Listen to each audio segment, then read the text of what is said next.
to season 3 of the Animal Highlight that's focused on animals and biosecurity and was extracted from the Animal Turn podcast focused on the same theme. This season has been sponsored by Animals in Philosophy, Politics, Law and Ethics, A.P.P.L.E, as well as the Biosecurities and Urban Governance Research Collective.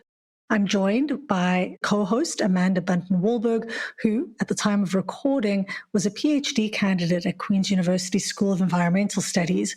Her research explored more than human ethics in contagious contexts through the case study of bats and COVID-19. Nandi is particularly interested in how more than human ethics, critical race theory, queer theory, and biopolitical theory might guide humans towards developing more ethical relationships with animals, particularly those who are understood as diseased. In today's episode, Amanda contrasts the lives of salmon in farming operations with that of their wild kin. Amanda talks about the biosecurity threats in salmon farming, the sea lice that torment the fishes, and those that figure out ways to escape. She contrasts that with wild salmon who navigate vast distances, carry out incredible physical feats, and their varied social worlds. Enjoy. Hi, Mandy. Welcome back to the Animal Highlight. Hi, Claudia. Thanks for having me again. So I believe this week we're going to be speaking about salmon, which is rather cool because I don't think I've had many fishes highlighted on the show. So this is going to be great. Yeah, I'm really excited to talk about them.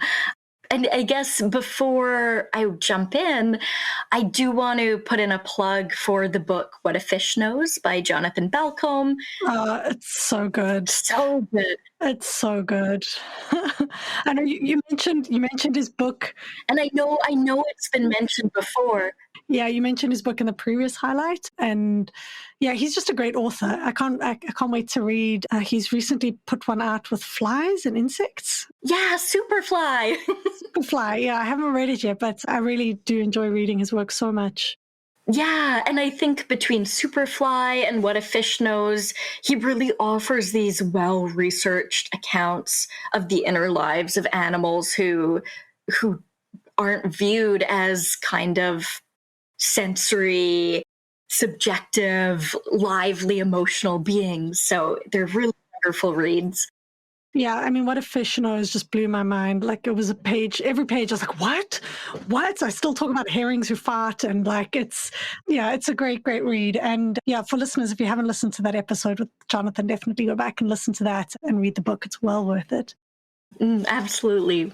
So yeah, I drew a lot from What a Fish Knows in making this highlight. I came to salmon because I've been thinking about them in relation to this week's discussion, also this season's broader topic, because they're increasingly being factory farmed in these large-scale aquaculture operations. And salmon who escape from these farms are often painted as infectious agents, contaminating, the purity of the wild salmon who they mate with. So, for example, a 2021 New Scientist article expressed concern over, quote, genetic contamination as wild fish breed with escapees from fish farms.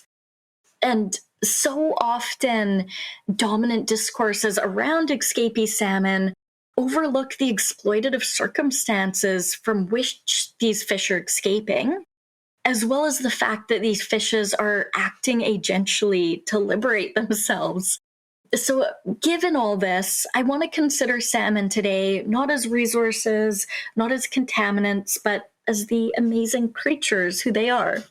Though there are exceptions, salmon are typically what we call anadromous, which means that they'll hatch in freshwater streams and then migrate downstream to the saltwater ocean, where they'll spend several years, and then migrate back upstream to their natal homes to spawn.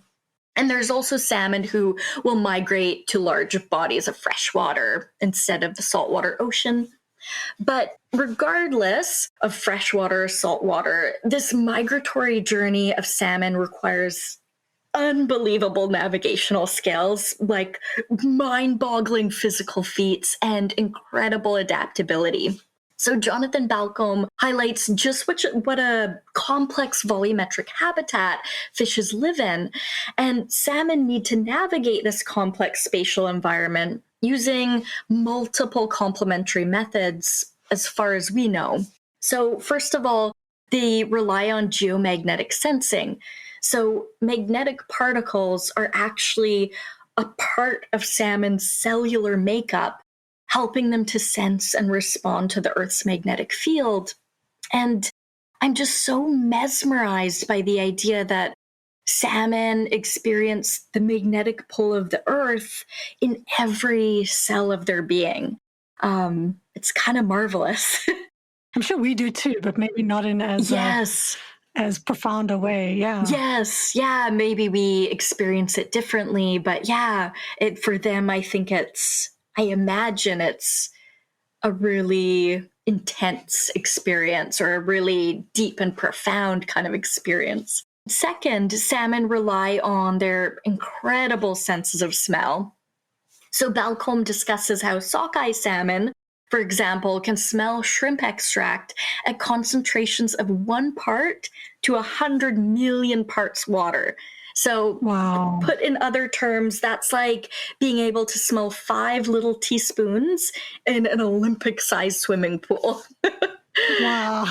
I know, right? And other salmon still can detect the smell of sea lions, who are their predators, at a concentration that's equivalent to 2/3 of a drop in that same Olympic pool. Incredible. So very acute senses of smell. You might be wondering, okay, how does this help them navigate though? And the answer to this is super cool.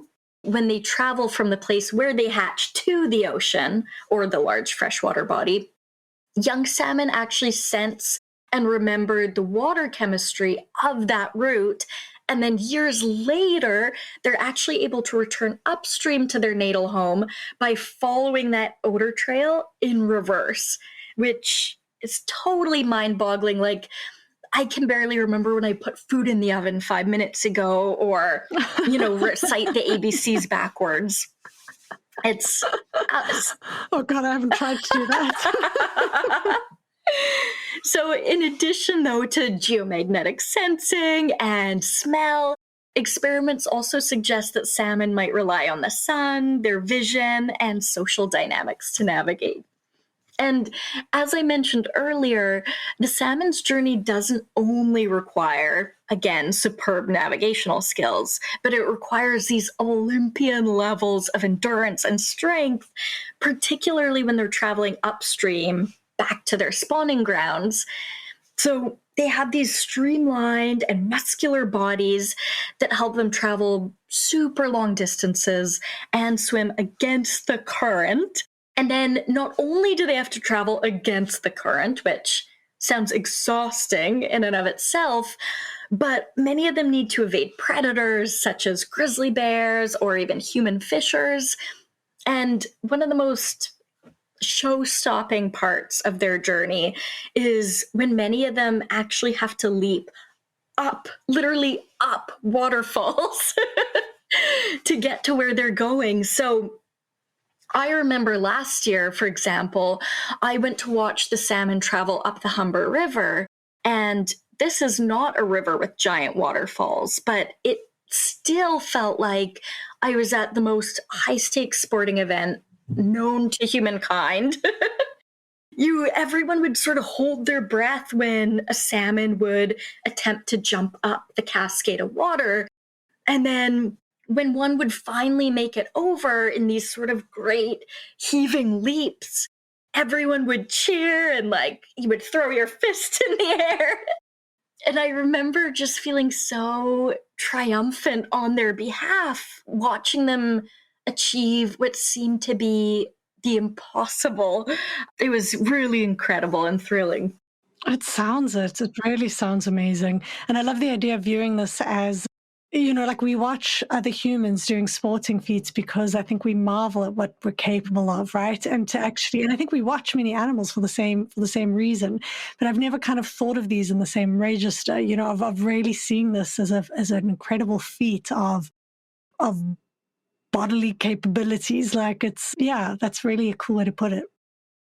Yeah, and it truly feels impossible odds that their bodies are, up against. It's, amazing to watch. I really recommend. Yeah, I mean, and water's powerful, right? Like I barely step into the ocean and I've got like a little wave and there I am, like being flopped Yes. around and my bikini Yeah. top's gone up and my bikini bottom's gone down and I'm half swallowing water and like I have no grace in water.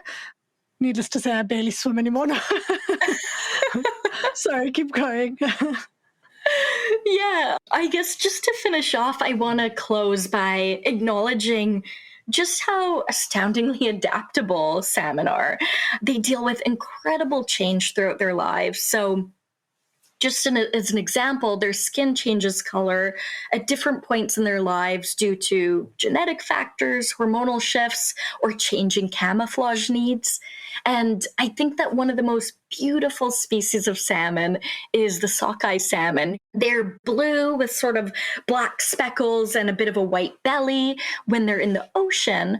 But when they travel to freshwater to spawn, they transform into these vibrant red fishes with olive green heads, and they're so striking to look at. But in addition to changing their skin, they can also adjust their biochemistry to survive different salinity levels, and they can navigate everything from these large bodies of water that are rich in both food and predators to turbulent tidal zones, as well as swift flowing and rocky rivers. So they're just these incredibly versatile beings.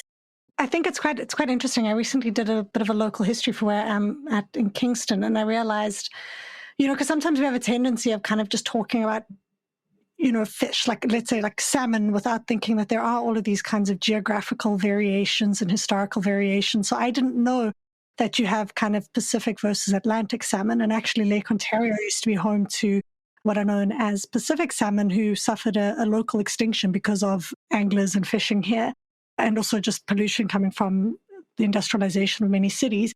And then what's happened is now there are like these reintroduction programs happening with Atlantic salmon. And they have quite different mechanisms of spawning, and they look different and they are different. So, and I think I just kind of thought of salmon as you started this highlight with thinking of them in often these like instrumental ways of the salmon we eat. And just another thought I had while you were speaking is also about color. I know you brought up color with the turkeys as well, and just the variety of ways in which animals are able to transform and alter their color. And I'd be remiss if I didn't at least just mention this when it comes to salmon, because I was quite surprised to learn this myself, that the kind of characteristic idea that salmon flesh is pink when humans eat it is actually a bit of a marketing ploy. So I saw this I don't know if you've watched the documentary Seaspiracy. Have you seen Seaspiracy? No, I'm working myself up to it. I think it'll be a rough watch. I mean, yes, it is. These things are always a bit, and it's a good documentary. It obviously, like all documentaries, has some challenges, but I think it does a great deal of good work. But one thing that came from that, which I've subsequently double checked, was that salmon flesh is not actually pink, but it's dyed pink. So a lot of people who are buying salmon in stores, their idea is that, I'm buying this really fresh, somehow wild salmon, but actually the salmon is gray because it's, as you mentioned at the beginning, farmed in these really industrial kind of difficult situations. And their flesh is this dull gray, which is then dyed to look pink. So whenever people bring up kind of conversations, it's natural to eat fish, or it's natural, I'm like, wait, hang on a second. To get that pink color, a lot of stuff is going on. And and obviously the color of their flesh is also saying something about their health. And because if their color of their skin changes so dramatically based on their migrations, what is the kind of static being kept in these farming situations doing for them as well, right? Absolutely. And just the kind of social worlds and diverse environments that they're being denied. Yeah, I mean, that's exactly right. Like which I think you've done a good job here of showing is, kind of thinking about those two different types of worlds in comparison to one another. A fish kept in a giant cage where they experience the world kind of through senses of magnetism and stuff, being that tightly, like they're social animals. Now, if I was being kept in an elevator with a whole bunch of humans for a really long period of time, I think would become pretty pretty frustrated with each other. And in effect, that's what these salmon are. Is they're in a giant elevator crammed together, unable to move without touching each other or being near one another, versus those kinds of feats of physical magnitude and social interaction with the world and each other that you highlighted. And those are really very different ways of experiencing the world. Those are both valid experiences. Salmon experience both of these, but one is obviously much more impoverished than the other. Anyway, I digress. Thank you so much for bringing up salmon and fishes and just their wonderful worlds and ecologies, and for highlighting to us to think twice before we decide to buy a salmon, because their worlds matter. So thank you so much. Thank you. Thank you to Animals in Philosophy, Politics, Law and Ethics, A.P.P.L.E, as well as the Biosecurities and Urban Governance Research Collective for sponsoring Season 5 of the Animal Turn podcast, where this content was extracted from. Thank you also goes to Amanda Bunten-Walberg for being an incredible co-host, and to Rebecca Shen for doing and designing the episode and podcast artwork. This episode was edited by Christiaan Mentz and produced by myself. Just a reminder to please rate and review this podcast wherever you listen. This is The Animal Highlight with me, Claudia Hirtenfelder.